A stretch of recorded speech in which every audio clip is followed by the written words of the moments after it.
Trump's lawyer Rudy Giuliani made the rounds on cable news Sunday, getting into a heated debate with Fox News' Chris Wallace and stirring controversy on CNN by insisting there was nothing wrong with the president's 2016 campaign taking information from the Russians. Mueller, that's not true, Wallace said on Fox News Sunday. The Mueller report makes it clear, especially on the issue of obstruction, that he's leaving it to Congress. I agree with that, Giuliani interjected, and the president, in terms of Congress, hasn't been exonerated at all on the issue of the obstruction.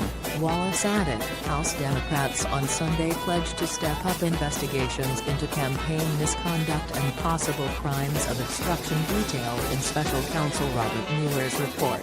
Giuliani called the Trump campaign's effort to get political help from representatives of the Russian government possibly ill-advised but not illegal. There's nothing wrong with taking information from Russians, Giuliani said Sunday, referring to a June 2016 Trump Tower meeting involving Trump's son Donald Jr., son-in-law Jared Kushner and former Trump campaign chairman Paul Manafort and a lawyer linked to Russia. The Trump campaign was seeking harmful information on Democratic presidential candidate Hillary Clinton. The Sunday news shows offered the latest back and forth following the long-anticipated release on Thursday of Mueller's 448-page redacted report on his two-year investigation into Russian interference in the 2016 presidential election. Mueller found no evidence of a conspiracy between Russia and the Trump campaign and made no decision on obstruction of justice. Giuliani rebutted Senator Mitt Romney, Republican Utah,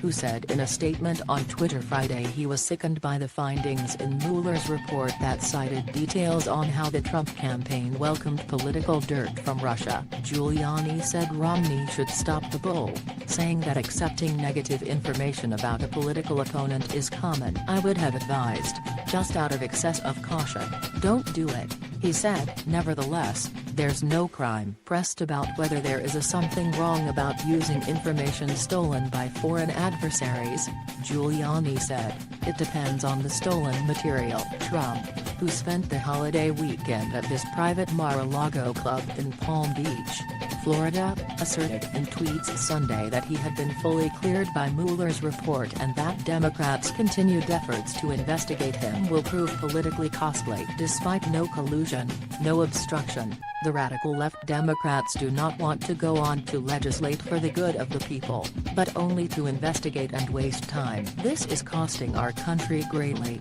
and will cost the Dems big time in 2020. He tweeted. Mueller explicitly did not exonerate Trump in the report on the question of obstruction, citing in part Justice Department guidelines that a sitting president shouldn't be indicted, not ruling out impeachment.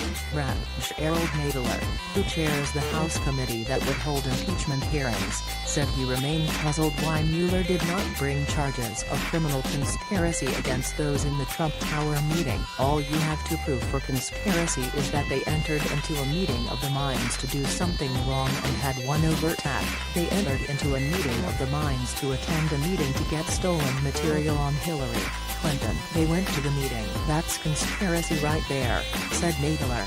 DM. Why?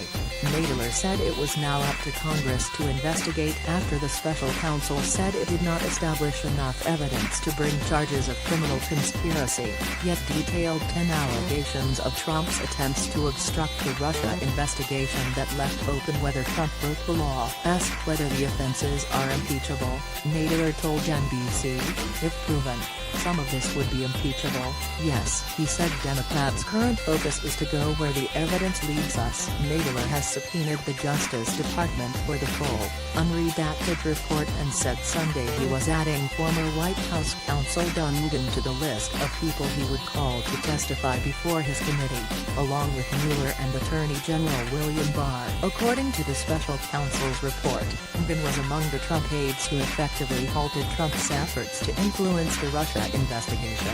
Rebuffing his demand to set Mueller's firing in motion, Nadler has said he expects the Justice Department to comply with the subpoena for the full report by May 1. The same day Barr is to testify before a Senate committee and 1 day before Barr is to appear before Nadler's panel. Nadler summoned Mueller to testify by May 23. Democratic leaders are under mounting pressure from the party's rising stars and some 2020 presidential contenders, including Senator Elizabeth Warren of Massachusetts and Julian Castro, a former Housing and Urban Development Secretary, to start impeachment proceedings. House Speaker Nancy Pelosi, Democrat California, is pushing for a step-by-step approach to the House's oversight of Trump and has refused to consider impeachment without public support, including Republicans. Pelosi is convening House Democrats on Monday to assess next steps. Senator Mike Lee, a member of the Judiciary Committee, said it would be a mistake for Democrats to pursue further investigations that could lead to impeachment proceedings, arguing that the American public won't stand for it after Mueller failed to conclude that crimes had been committed. It's time to move on, said Lee.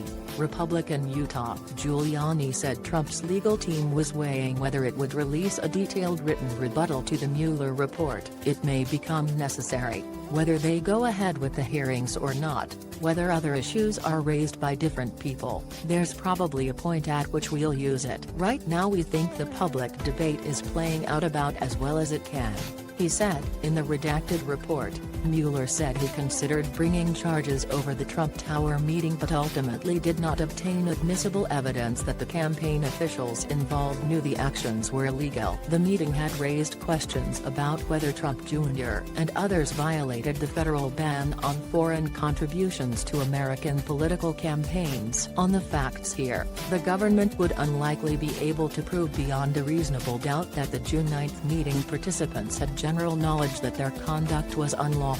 The report stated, the investigation has not developed evidence that the participants in the meeting were familiar with the foreign contribution ban or the application of federal law to the relevant factual context. Giuliani spoke on CNN's State of the Union, Fox News Sunday and NBC's Meet the Press. Nadler also appeared on NBC. Lee was on CBS Face the Nation.